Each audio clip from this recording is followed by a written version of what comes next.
Islàndia ha tingut un final que s'ha acabat en un moment molt dolç del programa.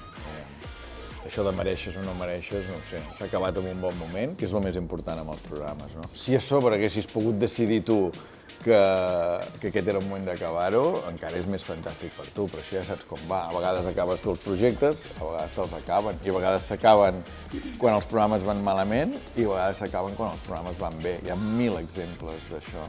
No, aquesta vegada no.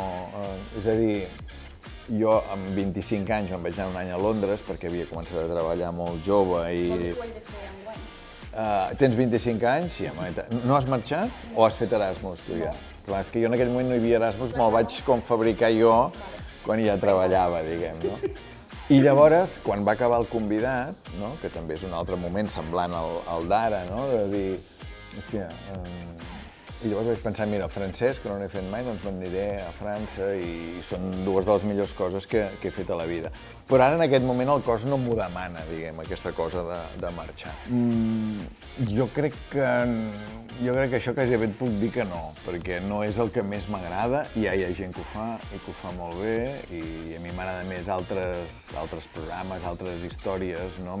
Jo dic més la realitat que l'actualitat. Hi ha una cosa que és la diversitat periodística, que si tots fem el mateix, no té cap sentit per l'espectador o per l'oient, no? Jo crec que hem de fer... O sigui, hi ha d'haver periodisme polític, hi ha periodisme polític i periodisme molt bo polític. Vull fer periodisme polític? Jo? No. Vull fer una altra cosa i crec que la suma d'una cosa i l'altra és el que dona diversitat periodística. Jo no he pensat mai que això és segona divisió i que la primera divisió és anar-te'n a treballar a Madrid, no? Que potser és primera divisió de sous, però no és una primera divisió periodística, simplement és igual de digne treballar un lloc que l'altre.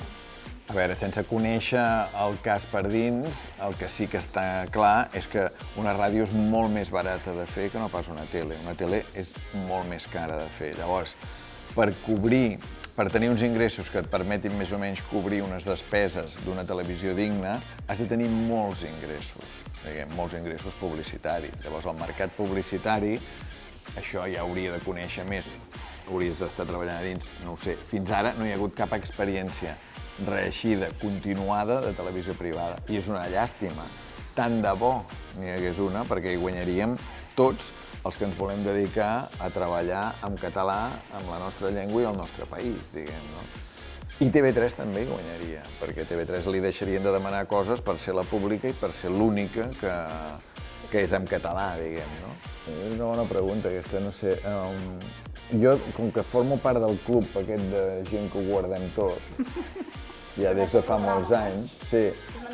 Jo crec que podria, si volgués guanyar-me uns diners venent-me tots els objectes que he anat acumulant al llarg dels anys, anant de mercat en mercat, amb això hi podria haver alguna cosa. Sí, firaire, exacte.